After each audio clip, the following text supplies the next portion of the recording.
Коми вводится новый способ оплаты льготного проезда в автобусах. Коми Автотранс с июня начнет внедрять автоматизированную систему Сыктывкар и Ухта. Станут первыми городами, которых затронет нововведение. Проект предполагает постепенный переход от бумажных проездных билетов к электронным носителям в течение 3 месяцев.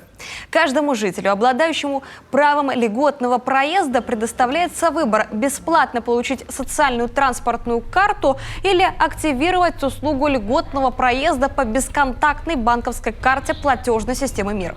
Ключевые характеристики останутся прежними: безлимитный проезд на городских автобусах в течение месяца за 400 рублей. Фактически изменится только то, что теперь не нужно каждый месяц приходить за новым проездным. Нужно лишь вовремя пополнять баланс на очередной месяц. Сделать это можно дистанционным способом: получить социальную транспортную карту или активировать услугу льготного проезда по бесконтактной банковской карте можно в ближайших пунктах реализации социальных проездных билетов.